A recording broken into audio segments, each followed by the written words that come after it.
Salam, hörmətli tələbələr və riyaziyyat həvəskarları. Mən İlfət müəllim Şəxəliyev. Bildiyiniz kimi bizlər buraxılış imtahanına düşə biləcək sual tiplərini digər nümunələr əsasında izahlar edirik və bu sual tipləri əsasında əvvəlki illərdə buraxılış imtahanında istifadə olunmuş suallara əsaslanır. Gəlin, imtahana düşə biləcək növbəti 5 suala nəzər edək. Birinci sual. Uşaqlar, belə bir suala nəzər eləyək. Deyir ki, müstəvini kəsməyən parçanın bir ucundan müstəviyə qədər məsafə 6 sm-dir. Müstəvini kəsməyən parça deyir. Fərz edirik ki, uşaqlar, bu müstəvidir. Və bu müstəvini kəsməyən bir parça var. Bax, bu parça da verilir. Bax, AB parçası nədir? AB parçası bu müstəvini kəsmir.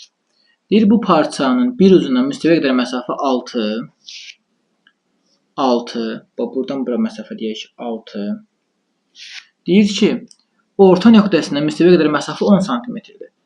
Orta nöqtəsindən müstəviyə qədər məsafə bir dənə C nöqtəsidir. 10 sm-dir.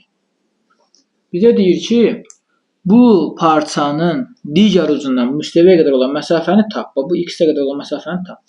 Uşaqlar, bu sual deməli buraxılışa çox düşən suallardan biridir. Müstəvini kəsən və yaxud da kəsməyən tipi verilir. Burada uşaqlar trapesiya oxşuyur. Həqiqətən, bunu belə sevirsən.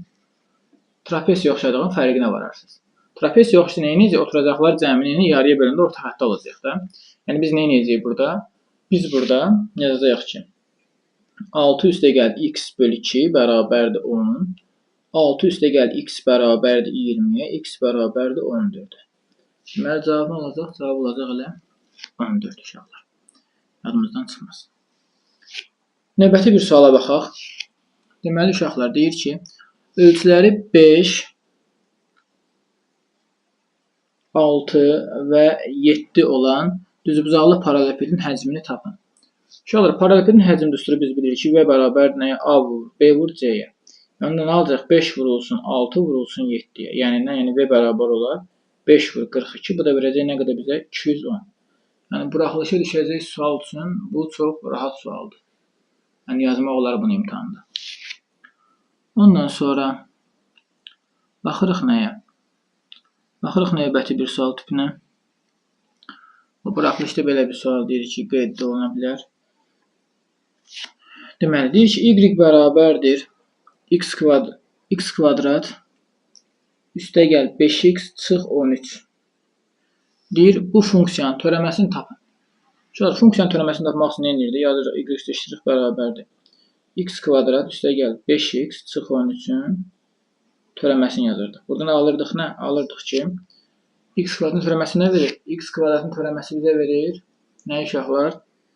2x, 5x-in törəməsi verir nə? 5, 13-ün törəməsi də 0.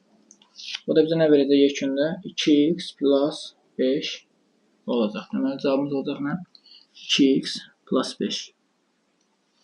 Gəlir növbəti bir suala baxaq. 4-cü suala baxaq. Bu sualda uşaqlar deyir ki, bizə inanmazsınız. Amma bu sual 11-ci sinifin buraxılış imtahanına düşüb. X çıx 5 kiçik bərabərdir 2 olarsa bərabərsin ən böyük həllini tap. Ən böyük həllini deyirsə, deməli x kiçik bərabərdir 2 üstə gəl 5 yazaraq. X kiçik bərabərdir 7. Bizə deyir, bunun ən böyük həllini tap. Ən böyük həlli nə olar? Ən böyük həlli elə 7 olacaq. Çox rahat suallardan biridir. İmtahana düşə bilər. Sonra növbəti bir suala baxaq. Uşaqlar, bu sualda deyir ki, düzbucağın uzunluğu 20 cm. Uzunluq 20. Deyir, eni isə uzunluğun 60%-dir. Eni nədir? Uzunluğun 60%-dir. Yəni 20-nin 60%. 20 vur 60 bölünə 100. Bunu yazırıq. Bu da bizə nə verir?